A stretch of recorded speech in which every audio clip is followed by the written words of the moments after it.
Let me hit you with something real. When's the last time you actually felt present?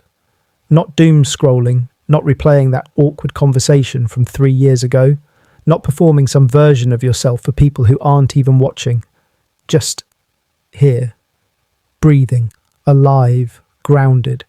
If you had to actually think about that answer, that pause, that's the problem. And it's not because you're lazy. It's not because you're broken.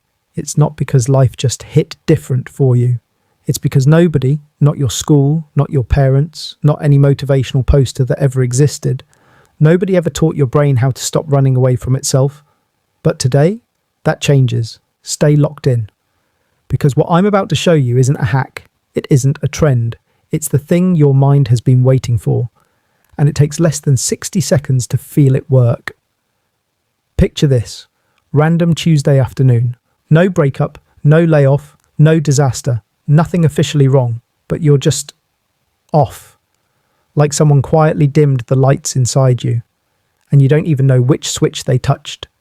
You're lying on your bed, phone in hand, scrolling through other people's highlight reels, and somehow that makes it worse. Everyone else looks lit up, laughing, living, moving forward, and you're just there.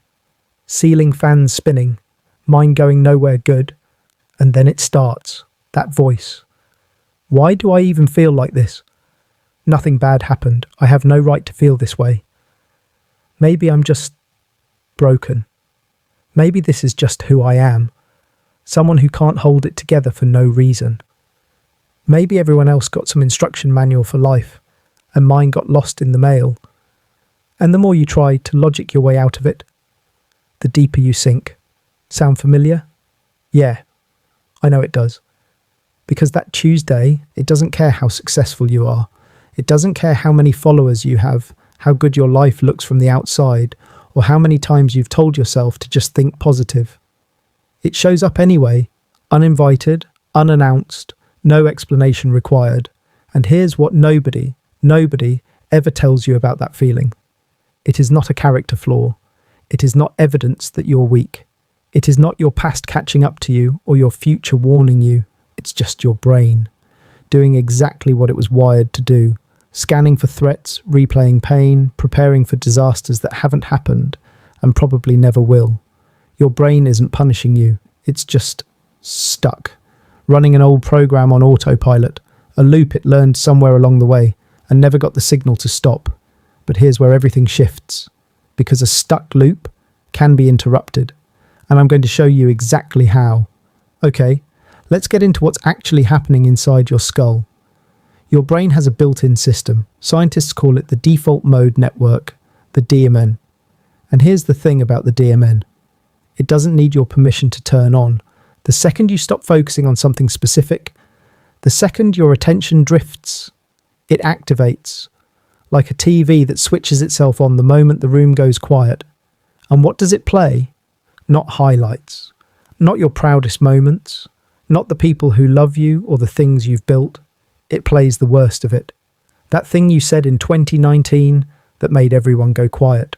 That opportunity you didn't take. That relationship that fell apart. That version of yourself you swore you'd never be again. And when it's done torturing you with the past, it pivots to the future. What if you fail? What if they leave? What if you never figure it out? Your DMN is basically a 24/7 internal drama channel, and nobody gave you the remote. Now here's the number that should genuinely disturb you. Harvard researchers found that 47% of your waking hours are spent mind-wandering, not present, not here. Nearly half your life, spent inside a story your brain made up. Your body is sitting in the room. Your mind is 3 years in the past or 5 years in the future, lost in a simulation you never chose to enter. That's not living. That's haunting your own life. And the simulation your brain runs? It almost never has a happy ending. But here's what changes everything. You can exit that simulation. Anytime. Instantly. Here's what actually gets me. We've been lied to about the fix. Not maliciously, but completely. We were told, just get motivated, build a routine, think positive, gratitude journal, cold shower, new year, new you. So we bought the journal, downloaded the app, watched the playlist, did the thing, And it worked. For a Tuesday, maybe two. Then life blinked. And we were right back in that grey, heavy, what's even the point feeling.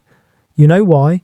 Because we were putting a bandage on a bullet wound, treating the symptom, ignoring the cause. The cause was never your circumstances, never your job, your relationship, your bank account. The cause was a brain that never learned one critical skill, how to interrupt itself. That skill was never in the curriculum, never in the bestseller, never in the motivational reel. Most people die never knowing it existed, until right now. All right, this is where it gets real. 3 tools, backed by actual neuroscience, not vibes, not Instagram wisdom, science. And you can run all 3 in under 60 seconds. Tool number 1, the grounding reset. When your brain is spiraling, there's one reason: it's not here. It's in 2021, replaying something you can't change. Or it's in 2027, dreading something that may never happen. So the move is simple: drag it back. Right now, look around. Find 3 things you can see. Actually look at them. Name them. Now touch something near you. Feel 2 things: the texture, the temperature. Actually feel it. Now go quiet. Listen. Find 1 thing you can hear. That's it. 5, 4, 3, 2, 1. This is called the 5, 4, 3, 2, 1 grounding method. And it's not some wellness blogger invention. It's used by combat veterans, trauma survivors, ER therapists, people navigating mental states most of us can't imagine. Why does it work? Because your brain has a hard biological rule. It cannot be fully present and fully anxious simultaneously. Those 2 states compete for the same bandwidth.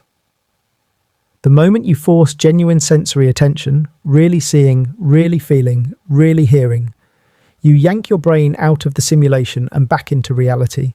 It's like hitting Control-Alt-Delete on a frozen computer. The spiral doesn't stop because your problem's vanished. It stops because your brain just changed the channel. Tool number 2, the smile trick. Okay, I already know what you're thinking. Force a smile? That's your advice? Seriously? Stay with me, because this one will make you question everything you thought you knew about your own face. Force a smile right now. Fake, ridiculous. Doesn't matter. Hold it. 10 seconds. Here's what's firing inside you right now. Your brain is a signal reader. Every single muscle in your face is constantly sending it data. And there's a phenomenon called the facial feedback hypothesis, confirmed across decades of research, that shows your brain doesn't fully distinguish between a genuine smile and a forced one.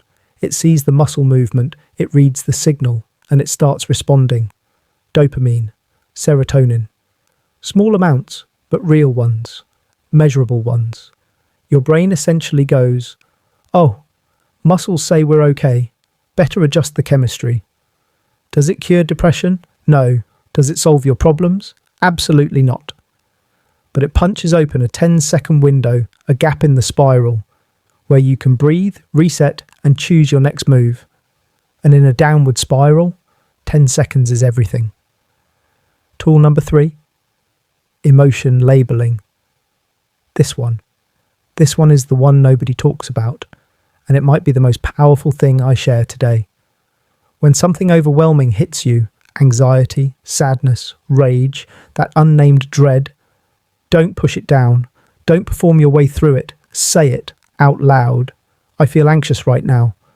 I feel sad. I feel angry. I feel scared. That's it. Just name it. Here's the neuroscience. UCLA researchers ran brain scans on people experiencing intense emotional flooding. When those people were asked to label their emotion in specific words, not bad or stressed, but precise language, the scans showed a measurable, immediate drop in amygdala activity. The amygdala. That's your brain's alarm system, your fear center. The thing that floods your body with cortisol and makes rational thought feel impossible. It quieted down, just from a few words. Why?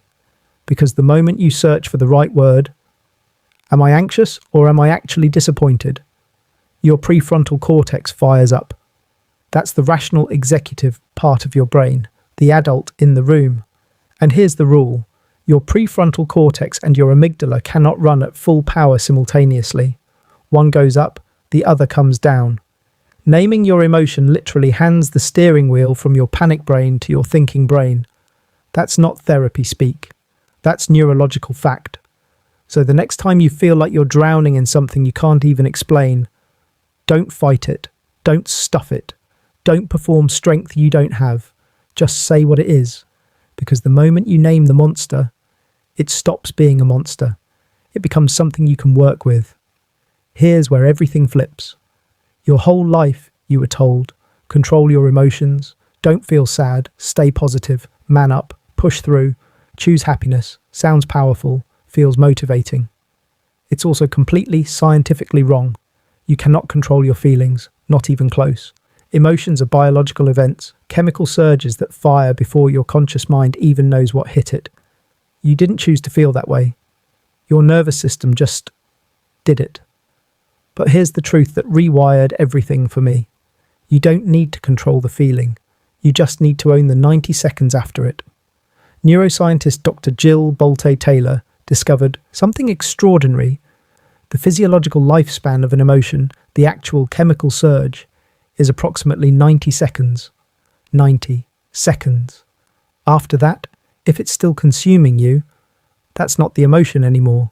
That's you, feeding it, replaying the story, watering the wound, which means every single time something hits you, rage, grief, panic, despair, you have a 90-second window to interrupt the cycle before you become the one keeping it alive.